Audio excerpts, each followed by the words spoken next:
गुरुदेव रविंद्रनाथ टैगोर की कीर्ति जनगण मन को मिला।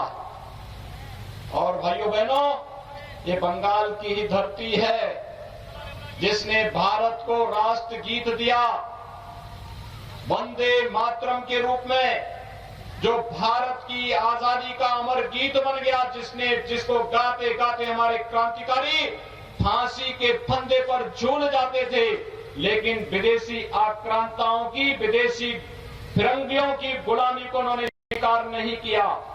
ये बंगाल की धरती है जहां से नेताजी सुभाष चंद्र बोस ने और डॉक्टर श्यामा प्रसाद मुखर्जी ने भारत की आजादी के बिगुल को एक नई ऊंचाइयां दी थी।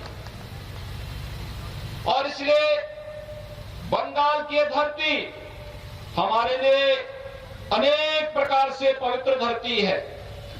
यह धरती हमारे लिए इसलिए भी महत्वपूर्ण है कि सागर में मायापुर, नवद्वीप, दक्षिणेश्वर, कालीघाट, तारापीठ, बंकेश्वर और कपिल मुनि के पवित्र आश्रम इसी बंगाल की धरती पर है।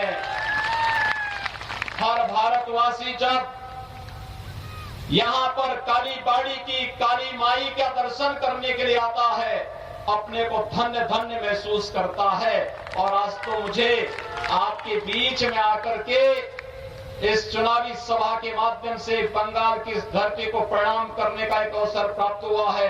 मैं इस धरती को कोटि कोटि नमन करते हुए आप सबका हृदय से अभिनंदन करता हूं। भाइयों बहनों, हृदय से अभिनंदन करता हूं।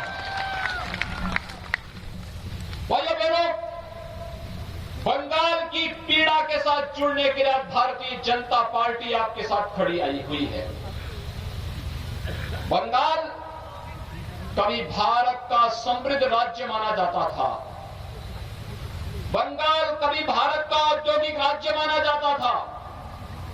बंगाल की प्रति व्यक्ति आय भारत की प्रति व्यक्ति आय से अधिक थी, लेकिन धीरे धीरे करके पहले कांग्रेस ने, फिर कम्युनिस्टों ने और फिर आज टीएमसी ने बंगाल के उद्योगों को नष्ट करके यहां के नौजवानों को बेरोजगार कर दिया। आज बंगाल में उद्योग नहीं, लेकिन टीएमसी का भ्रष्टाचार का उद्योग फल फूल रहा है। टीएमसी के गुंडे किस तरीके से यहां पर अराजकता और गुंडागिर्दी का माहौल पैदा कर रहे हैं, ये किसी से छुपा हुआ नहीं है।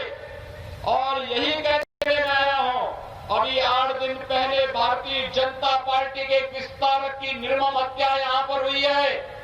और हम आपसे कहने के लिए आए हैं भाइयों बहनों, ज्यादा दिन नहीं, कुल मिलाकर के 40 दिन का समय है।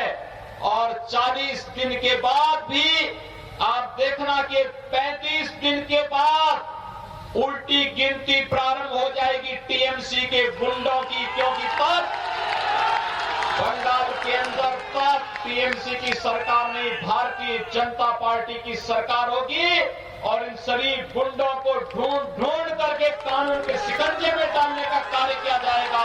और यही आश्वासन देने के लिए आज हम सब आपके बीच आए हैं। यहां पर न रोजगार की व्यवस्था दी, न नौकरी की व्यवस्था दी, उद्योग धंधे बंद हो गए। टीएमसी के गुंडे तोलाबाजी करके विकास के लिए आने वाले पैसे को जबरन हड़पने का काम करते हैं और यहां की जनता विकास के नाम पर देखती रह जाती है। विगत वर्ष यहां पर एक साइक्लोन आया था। प्रधानमंत्री मोदी जी ने 1000 करोड़ रुपए की घोषणा यहां के लोगों को सहायता देने के लिए किया, लेकिन पैसा टीएमसी के गुंडों ने हड़प लिया। जनता के पास पैसा गया ही नहीं, रात पहुंची ही नहीं। सरकार ने जनता के सामने ये पहुंचने ही नहीं दिया। इसका मतलब टीएमसी का विकास में कोई रुचि नहीं। ममता दीदी पिछले 10 वर्षों से मुख्यमंत्री है और भाइयों बहनों, मुख्यमंत्री के रूप में 10 वर्षों में उन्होंने बंगाल के अंदर कितने लोगों को मकान दिया है, प्रधानमंत्री आवास कितने लोगों को दिया है, ये पूछा जाना चाहिए। अकेले उत्तर प्रदेश में 4 वर्ष में भारतीय जनता पार्टी की सरकार ने 40 लाख गरीबों को एक एक आवास यूपी के अंदर दिया है। 1,38,00,000 गरीब परिवारों को निःशुल्क विद्युत के कनेक्शन दिए हैं। 1,35,00,000 गरीब परिवारों को रसोई गैस का निःशुल्क कनेक्शन दिया है। 2,61,00,000 गरीब परिवारों को एक एक शौचालय उपलब्ध कराया है। 6 करोड़ लोगों को आयुष्मान भारत में 5 लाख रुपए की स्वास्थ्य बीमा का, आरोग्यता का बीमा कवर उपलब्ध करवाया है।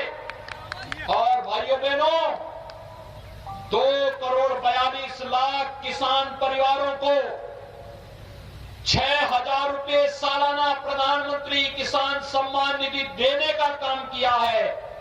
मैं पूछना चाहता हूं ममता दीदी से, आखिर ये लाभ बंगाल की जनता को क्यों नहीं मिल पा रहा है? अगर उत्तर प्रदेश की जनता को ये लाभ मिल पा रहा है तो फिर बंगाल की जनता को ये लाभ क्यों नहीं मिल पा रहा है? कारण साफ है, टीएमसी की सरकार का लोक कल्याण में, जन कल्याण में, जनता के हितों पर कोई ध्यान नहीं है। ममता दीदी इसमें कोई रुचि नहीं लेती, उनका विकास में कोई रुचि नहीं। न हाईवे, न रेलवे, न एयरपोर्ट, न एम्स, न मेडिकल कॉलेज, ये कुछ भी दीदी नहीं बनने देगी यहां। क्योंकि दीदी को तो एक ही काम करना है। अब तो दीदी इस भगवे कपड़े से भी घबराने लग गई है।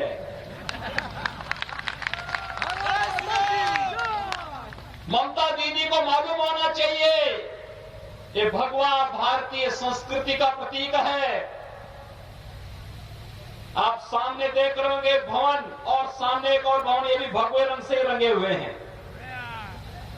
ये भारतीय परंपरा की प्रतीक है। यही भगवा था जिसे लेकर के चैतन्य महाप्रभु भक्ति का गीत गा करके गली गली में जाकर के भक्ति का संदेश दे करके व्यापक जन जागरूक करके उस कालखंड में बंगाल को बचाने का काम किए थे। यही भगवा था जिस भगवे को पहन करके